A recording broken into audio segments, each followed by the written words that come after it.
നമസ്കാരം. മലയാളി വാർത്തയിലേക്ക് സ്വാഗതം. ലോകത്തെ വൻ ശക്തി രാജ്യമായ അമേരിക്കയുടെ കൈവശം എത്ര സ്വർണമുണ്ട്? അരനൂറ്റാണ്ടായി കൃത്യമായി കണക്കെടുപ്പ് നടത്താതെ ഒരു ഔദ്യോഗിക സ്വർണശേഖരം. അനൌദ്യോഗികമായി വിലയിരുത്തുന്നതാകട്ടെ ഏകദേശം $425 ബില്യൺ, അതായത് 37.5 ലക്ഷം കോടി രൂപ സ്വർണമുണ്ടെന്നും.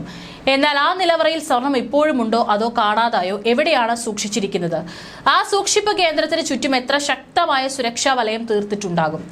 സിനിമാ കഥകളുടെ മായാലോകത്ത് നിന്ന് മനസ്സിലാക്കിയതിനപ്പുറമാണ് അമേരിക്കയുടെ സ്വർണ്ണനിധി കേന്ദ്രത്തിന്റെ സുരക്ഷ. 1937 സുശക്തമായി കെട്ടുറപ്പിൽ നിർമ്മിച്ചതിന് ശേഷം 3 തവണ മാത്രമേ രാഷ്ട്രീയ നേതൃത്വം ഫോർട്ട് നോക്സ് തുറന്ന് പരിശോധിച്ചിട്ടുള്ളൂ. പ്രത്യേക പരിശീലനം നേടിയ സൈനികർ മാത്രമല്ല കെന്റുക്കിയിലെ ഈ ഫോർട്ട് നോക്സിന് കാവലിരിക്കുന്നത്. ആ കെട്ടിടത്തിന്റെ കെട്ടും മട്ടും അകത്തെ സുരക്ഷാ വലയങ്ങളും കൂടുതൽ പേർക്ക് അറിയില്ല. ഇത് സംബന്ധിച്ച് ചുരുക്കം ചില വിവരങ്ങളെ പുറത്തു വന്നിട്ടുള്ളൂ അത്രേ. 1937 മുതൽ അമേരിക്കയുടെ സ്വർണ്ണശേഖരം സൂക്ഷിച്ചിരിക്കുന്നത് ഫോർട്ട് നോക്സിലാണ്. ഇതോടൊപ്പം സൈനിക കേന്ദ്രവുമുണ്ട്. എല്ലാ വേനലിലും ഇവിടെ പരിശീലന പരിപാടികൾ നടക്കും. ലൂയിസ് വില്ലയിൽ നിന്ന് 35 മൈൽ തെക്കാണ് സൈനിക പോസ്റ്റുള്ളത്. 3 കൗണ്ടികളിലായി 1,09,000 ഏക്കർ ഉൾപ്പെടുന്ന പ്രദേശത്താണ് നിധി കേന്ദ്രം. ഒന്നാം ലോക യുദ്ധകാലത്ത് സൈനിക ആവശ്യങ്ങൾക്കാണ് ഇവ നിർമ്മിച്ചത്. 1932 ഇവിടെ സ്വർണ്ണശേഖരം സൂക്ഷിക്കാൻ തീരുമാനിച്ചു. 1937 ആദ്യമായി സൈനിക സുരക്ഷാ വലയത്തിൽ സ്വർണം ഇങ്ങോട്ട് എത്തിച്ചത്. രണ്ടാം ലോക യുദ്ധകാലത്ത് സുരക്ഷ വർദ്ധിപ്പിക്കാൻ തീരുമാനിച്ചു. ഇന്ന് അമേരിക്കയിലെ ഏറ്റവും സുരക്ഷയുള്ള പ്രദേശങ്ങളിൽ ഒന്നാണിത്. 147.3 ദശലക്ഷം ഔൺസ് സ്വർണം ഫോർട്ട് നോക്സ് സ്വർണ്ണ സൂക്ഷിപ്പ് കേന്ദ്രത്തിലുണ്ട് എന്നാണ് അമേരിക്കയുടെ ട്രഷറി വകുപ്പ് നൽകുന്ന സൂചനകൾ. ട്രഷറിയുടെ കൈവശം മൊത്തമുള്ള സ്വർണത്തിന്റെ പകുതിയാണത്ര ഇവിടെ സൂക്ഷിച്ചിരിക്കുന്നത്. ഫോർട്ട് നോക്സ് കെട്ടിടത്തിന്റെ അകത്തുള്ള സുരക്ഷാ വലയം സംബന്ധിച്ച് അധികം ആർക്കും അറിയില്ല. ഈ കേന്ദ്ര പശ്ചാത്തലമായി സിനിമകളും ഇറങ്ങിയിട്ടുണ്ട്.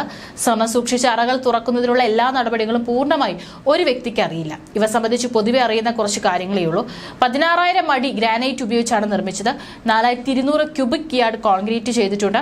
1,400 ടൺ സ്റ്റീൽ ഉപയോഗിച്ചിട്ടുണ്ട്. എന്നിവയെല്ലാമാണ് അറിയാവുന്ന കാര്യങ്ങൾ. മുൻ പ്രസിഡന്റ് ഫ്രാങ്ക്ലിൻ റൂസ്വെൽറ്റ് ഫോർട്ട് നോക്സിന്റെ അകം തുറന്ന് പരിശോധിച്ചിട്ടുണ്ട്.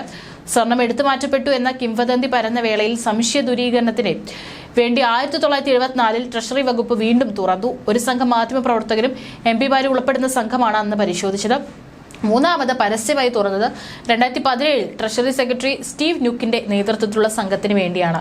പൊതുവായി തുറക്കില്ലെങ്കിലും എല്ലാ വർഷവും കൃത്യമായ കണക്കെടുപ്പ് നടക്കും. പുതിയ president Donald Trump fort Knox തുറന്ന് പരിശോധിക്കുമെന്ന് പ്രഖ്യാപിച്ചിരിക്കുകയാണിപ്പോൾ. ഇലോൺ മസ്കും തന്നോടൊപ്പം ഉണ്ടാകുമെന്നാണ് അദ്ദേഹം പറഞ്ഞിട്ടുള്ളത്. റിപ്പബ്ലിക്കൻ ഗവർണർമാരെ അഭിസംബോധന ചെയ്യുമ്പോഴാണ് ട്രംപ് ഇക്കാര്യം അറിയിച്ചത്. 4,800 ടൺ സ്വർണം ഇവിടെ ഇല്ല എന്ന് ബോധ്യമായാൽ അമേരിക്ക കൂടുതൽ സ്വർണം വാങ്ങിക്കൂട്ടുമെന്നും അതോടെ ആഗോള വിപണിയിൽ സ്വർണ്ണവില കൂടുമെന്നും റിപ്പോർട്ടുകളുണ്ട്.